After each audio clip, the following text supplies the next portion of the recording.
So a little disclaimer beforehand, this is the finalized version of the sport I was talking about in the video, but this will be pre-recorded before the video, so it's kind of like time travel, so okay. So I did the same thing with this one, but it was a lot more challenging, because if you look at the bottom, you did see my face, but I will blur it out.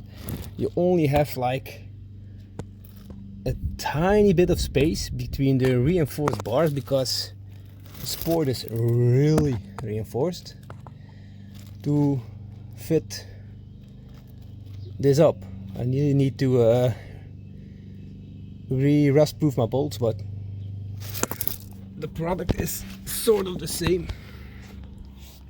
And this was the only location I had in coloration to the almost center line of the shock.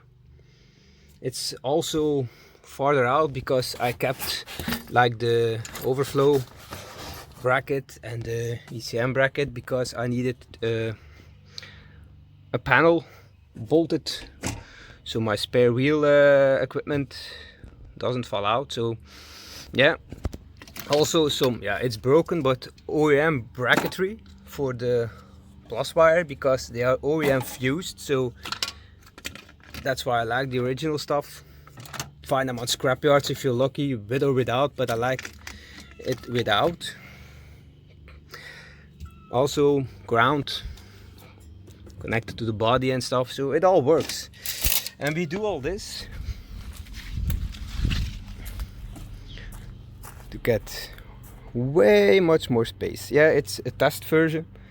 We will make, or I will make, one big aluminium pipe through here somewhere, all in reflective tape, maybe a heel sheet box and cold airflow, excuse me. So this will be a properly effective, something like that, effective cold air box. ECM tucked away, overflow tank tucked away, so you can see that's why we do it. So yeah. And with this pre-disclaimer, I like to tell you that I'm not responsible if you damage anything to your car, if you break something, if you damage panels or short circuit wires or anything. This is all for entertaining purposes. So everything you're going to see. Oh, it was my cat scratching my seat. I was, what the hell am I hearing? So it's all for entertaining purposes. Everything you see is just a guideline, a way I did it, help you on the way to do your project, so to speaking. So yeah, let's go to the design.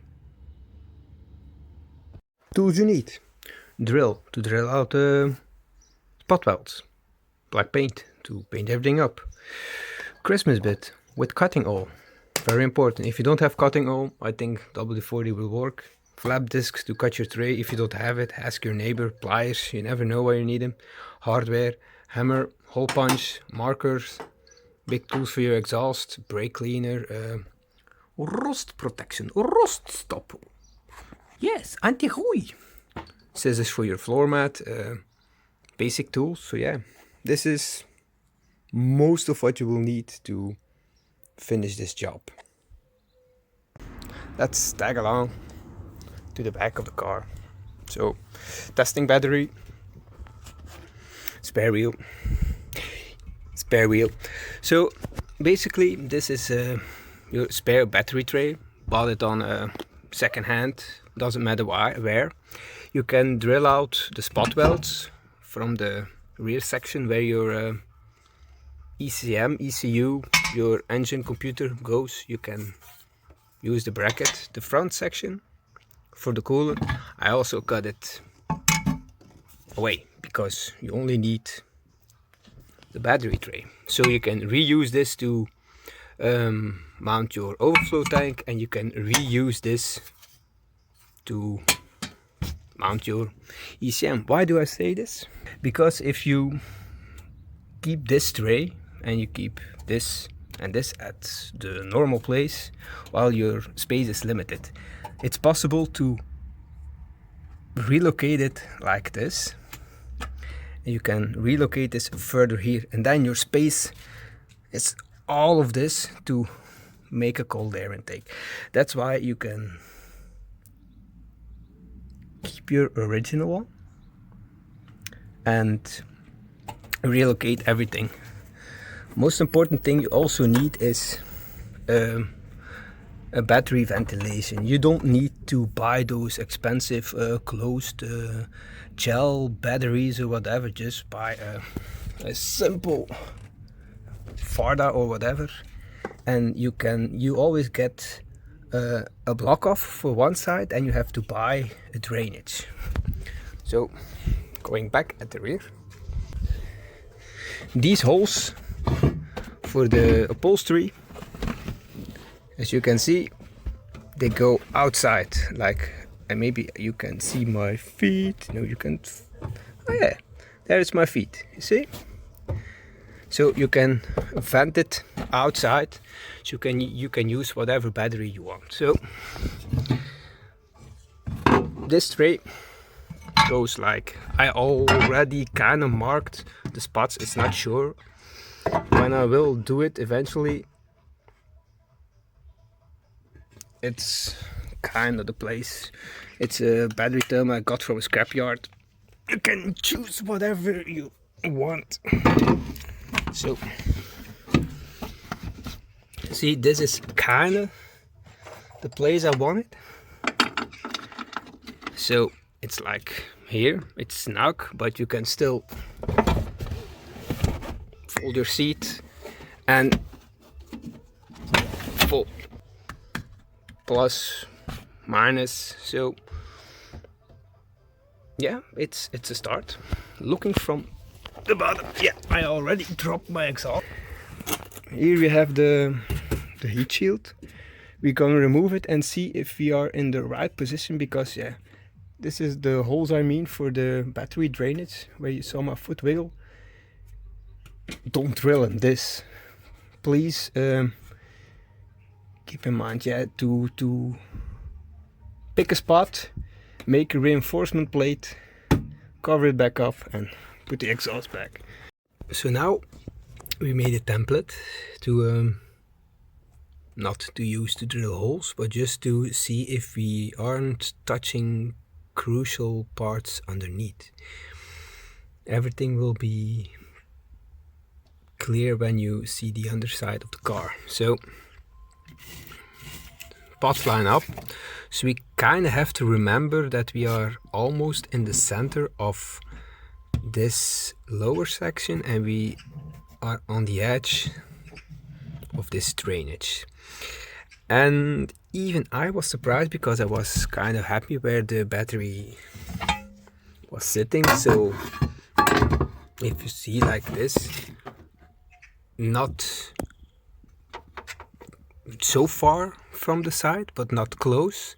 So you can do this because the welded beam is here. You can see the spot welds.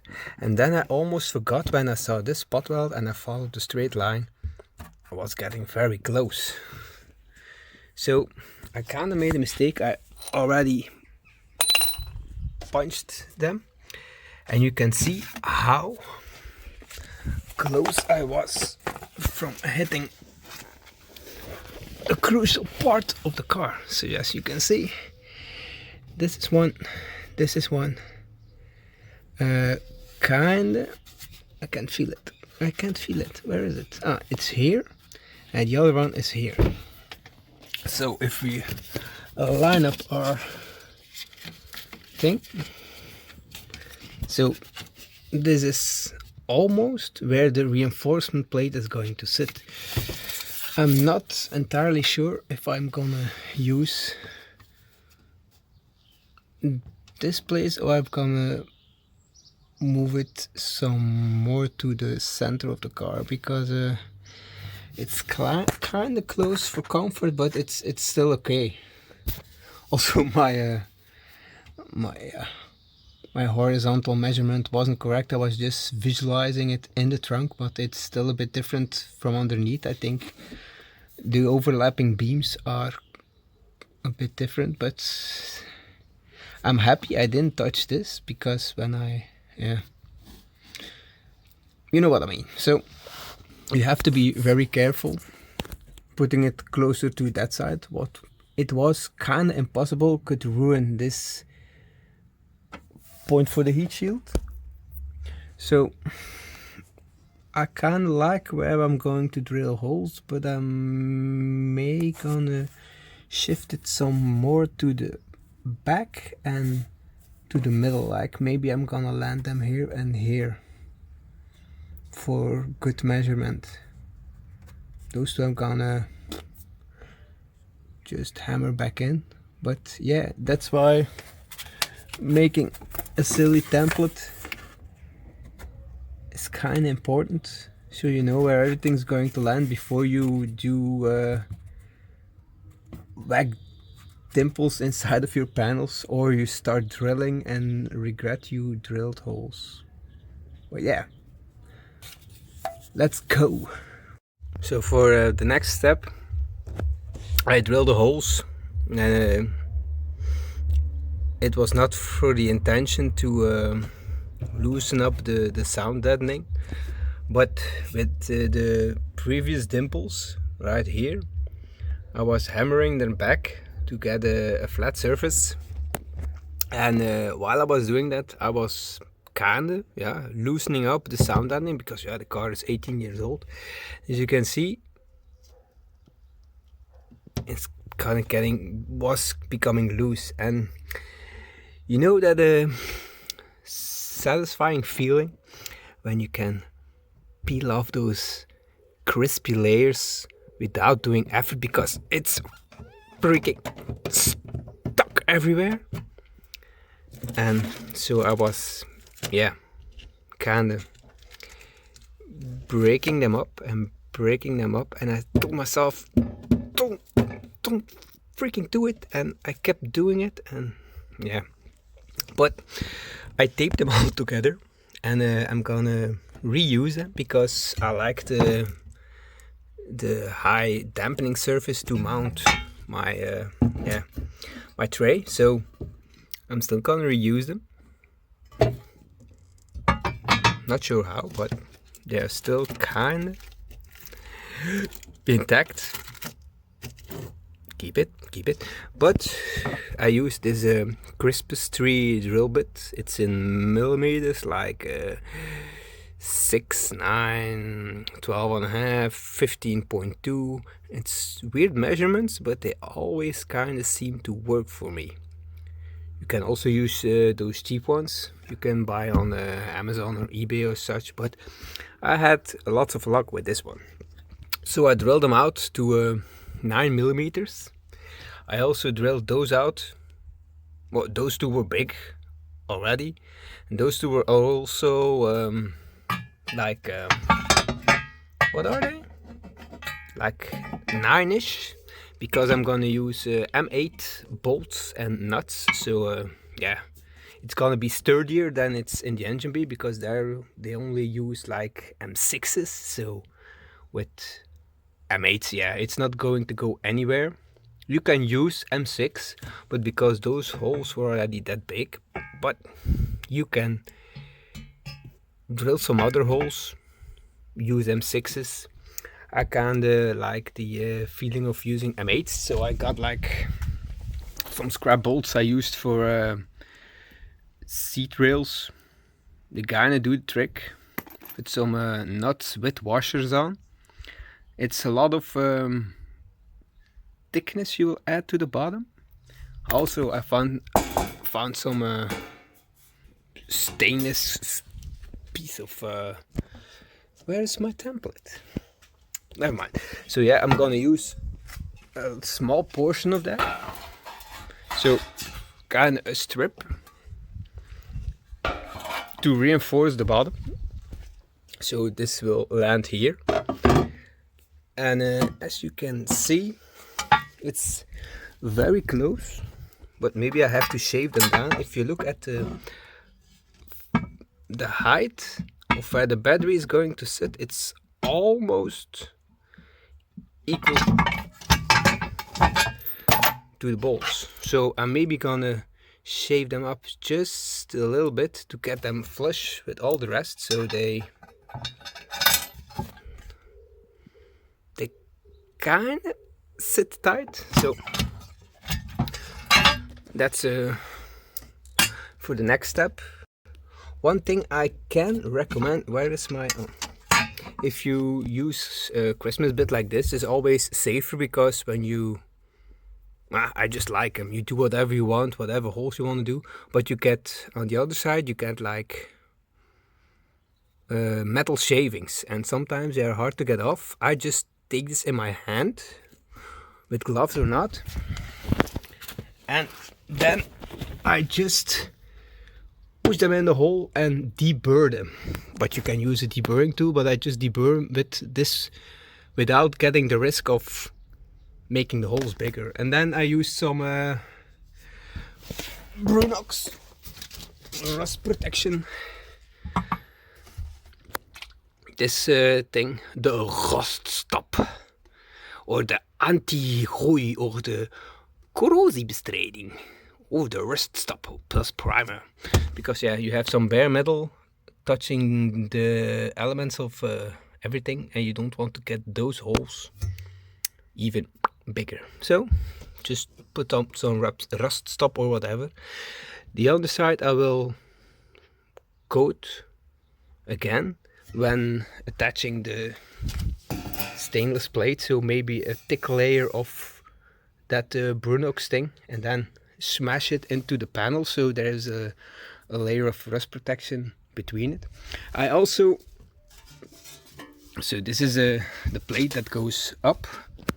I also yeah, color where the nuts are going to touch the plate. So maybe I'm going to drill out some holes.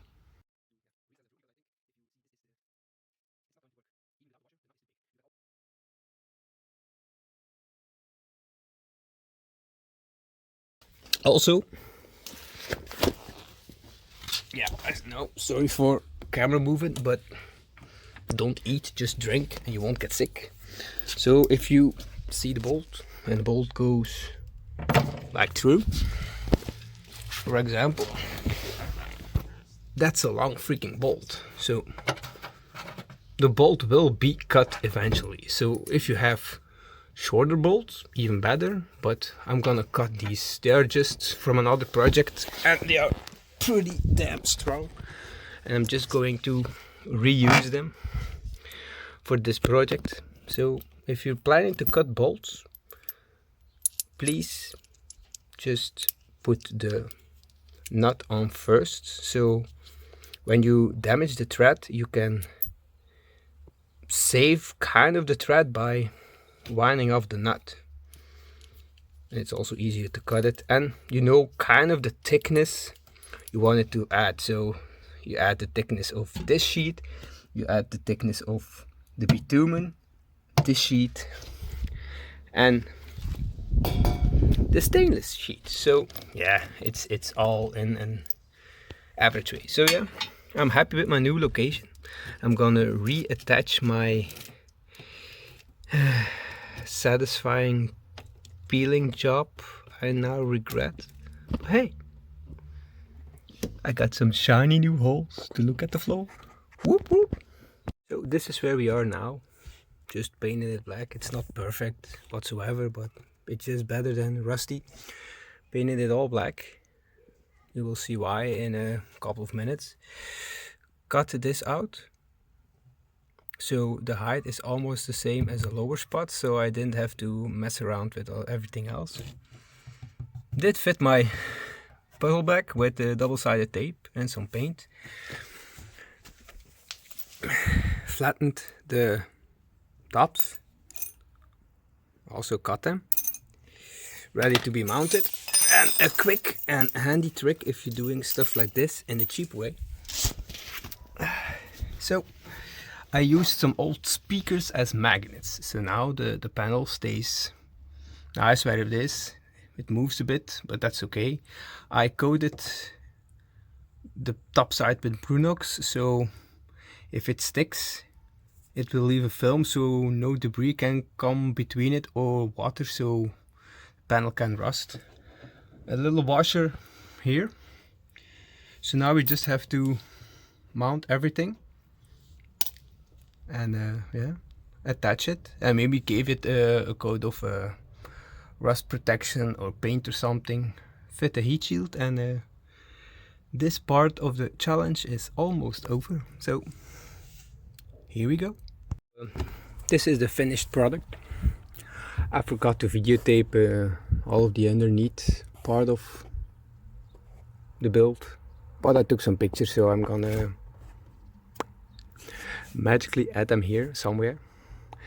So for now it's good to put stuff on, but it's actually finished. So when the battery goes here, we have like a storage compartment for all kinds of car related things like engine oil, toolbox, whatever.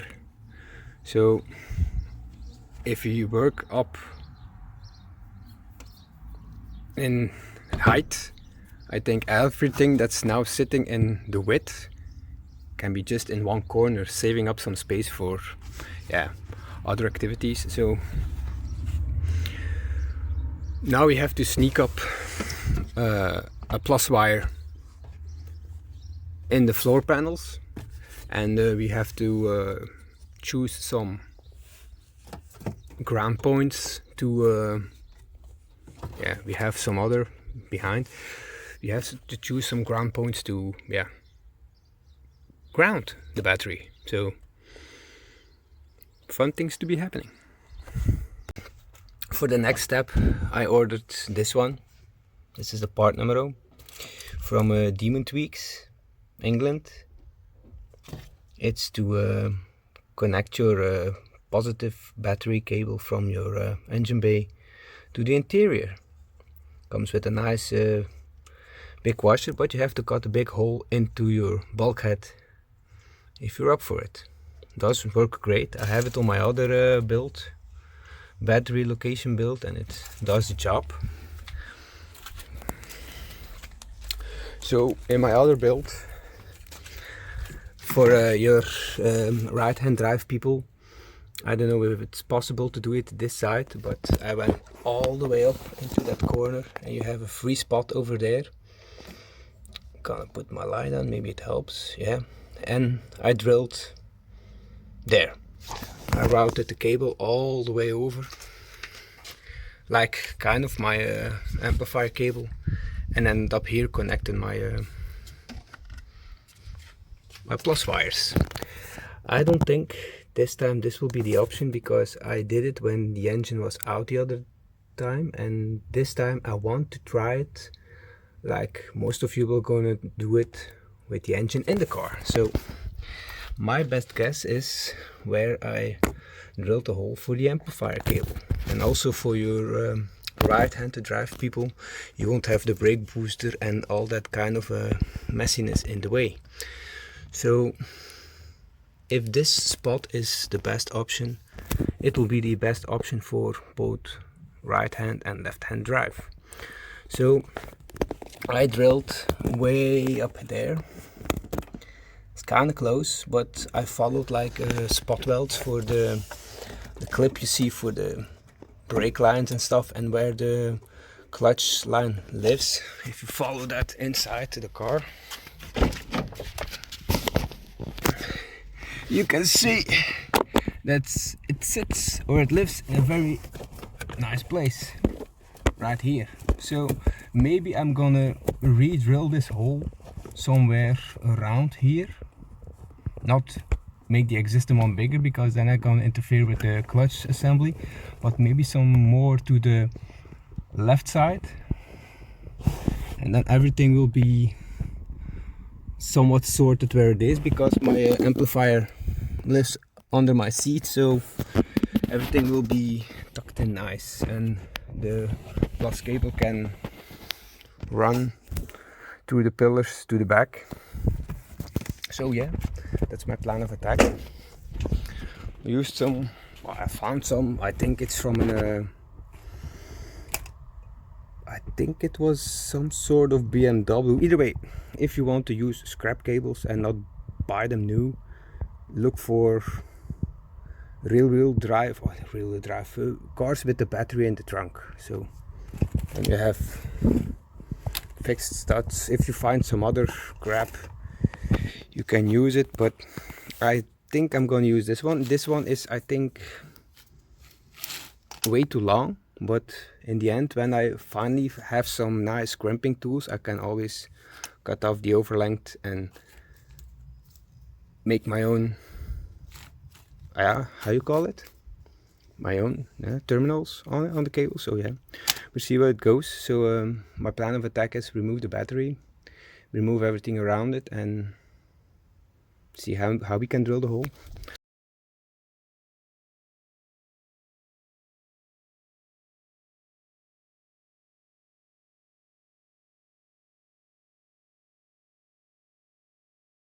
So here we are again, templating shit, and again it proves to be a very reliable, handy tool if you make a mistake like I did. And I'm gonna show the mistake just to show how inconvenient it could be. So we have the stud where the brake line was sitting on the plastic clip. I'm gonna, oh yeah, hang on, where is it? Here, it's here. So if you remove shit like that, just don't yank it out. Just try to remove the brake line from the clips and then twist it off, because it's just a threaded stud. Come on. It's just threaded on, so you won't end up breaking it. You will be happy. Don't tell me I didn't warn you. Don't yank it off. So back to here, I made my template. I used this stud as my guide point when I drilled my first hole for my speaker, but when I was looking at it from the inside, I will show you in a minute, it's too close to the clutch pedal assembly. So I made like this kind of thing so I can push it over. This is the hole, and this is almost where I wanted it to be. You can't drill here because there's too much in the way. You can, but the circle, the hole will be oval shaped instead of round. It's not that bad, but it's kind of a big hole. It's like I measured it, it's 32 millimeters, so that's a big hole.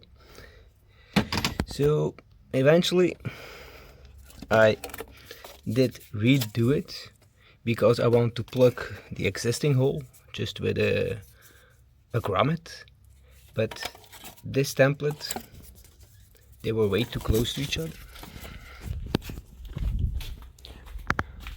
This will be way too long of an explanation, but I'm still gonna do it. So imagine this being here in this hole, and if you want to plug this hole, you can't because they will interfere with each other. So luckily I made a template, so this one goes a little bit further. This goes in this hole. You can see it with the ring, so they don't interfere with each other. So luckily made a good template. So with this template we go inside of the car, and when we see the beautiful hole we have, and this is the spot weld of the brake line stud, so that was my guideline.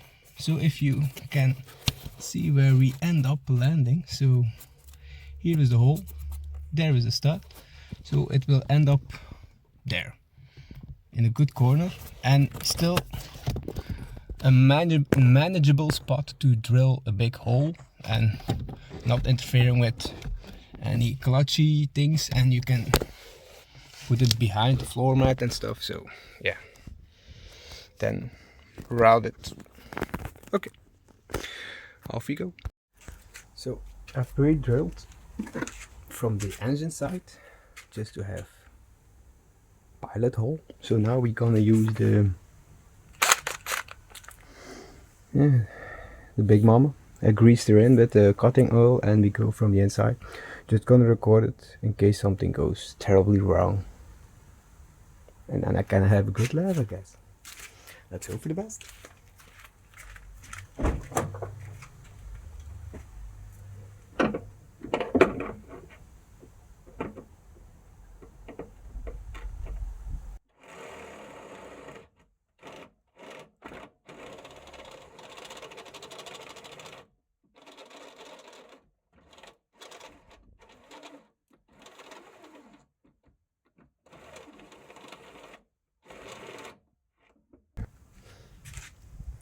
I'm gonna use some damp shop towels, so that will do the trick. It's not that much, but will keep everything safe while doing stupid shit like this. So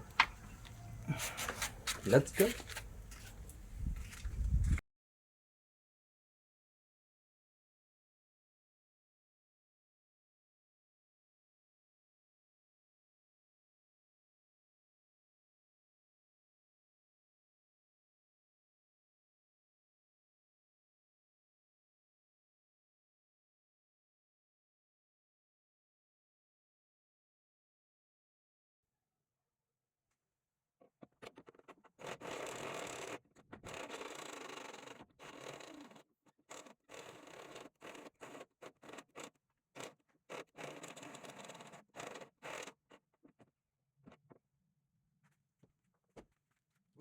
My bill starts local. Yeah, it's a small bill. I don't have my big bills with me. Someone using them, so I thought this would be the trick, but nope. So I switched to the approach angle and did it from the again. So I lose it. So English is a little more flat, so I almost play it like this. So it does help. Just show you how much the whole girl is suffering from this one big hole. She's smoking lots, so something about it. Almost there. The end I have to file it down because I don't have the right Christmas bit for 30 hole. Only have 30 and 34. So look at that. Just give you a quick. Oh, she's suffering.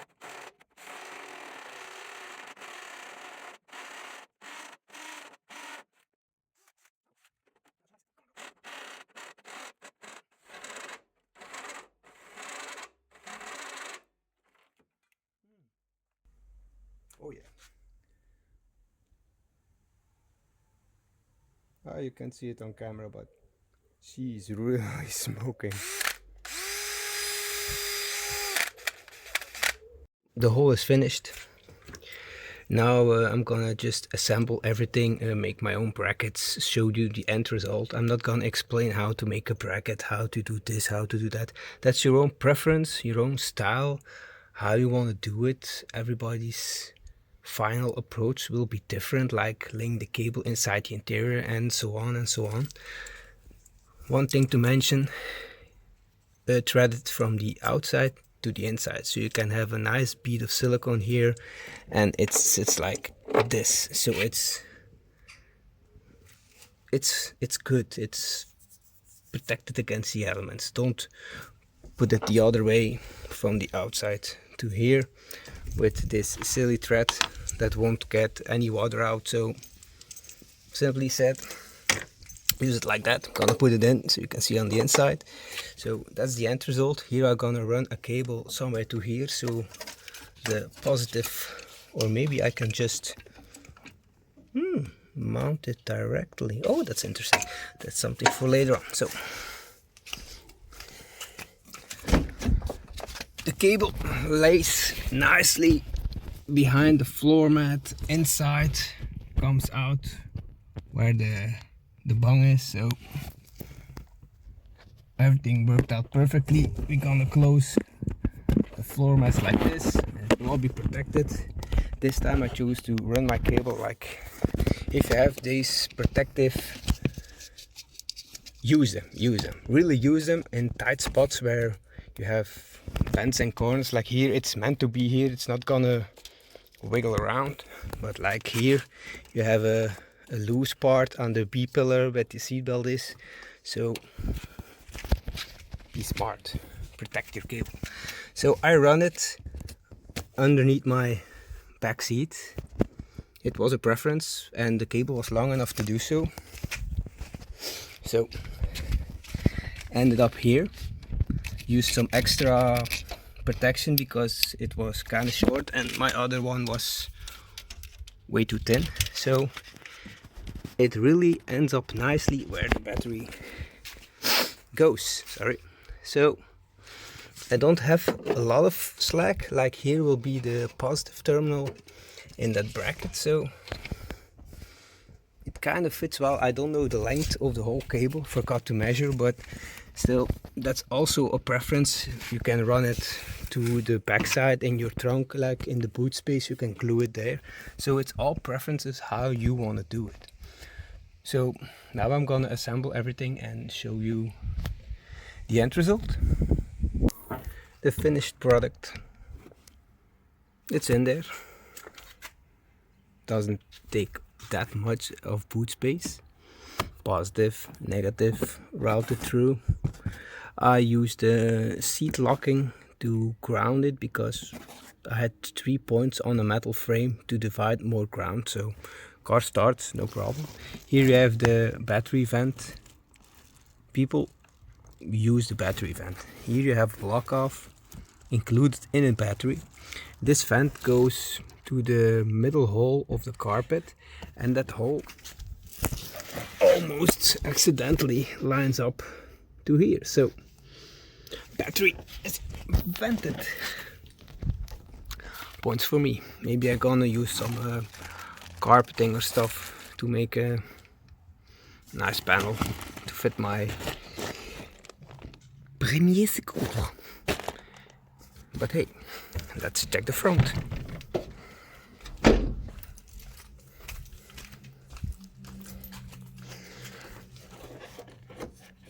Where is it? Where is it? Ta-da! Nah, just kidding. It's my other finished one. But hey, shiny speed tape.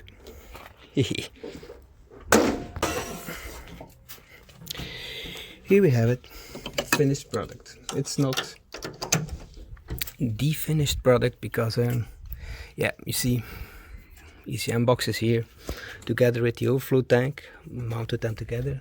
Normally everything goes here, but since the 1.3 cabling is way too long, I had to switch everything around. When the conversion gets started, eventually the box will get mounted here, the overflow tank will mount it here, and we get a nice cold air feed. So this is all temporary on a plastic bracket, but this is not good. Trust me, it's fixed, it's on, but it's temporary. But hey, it's done. Thanks for watching.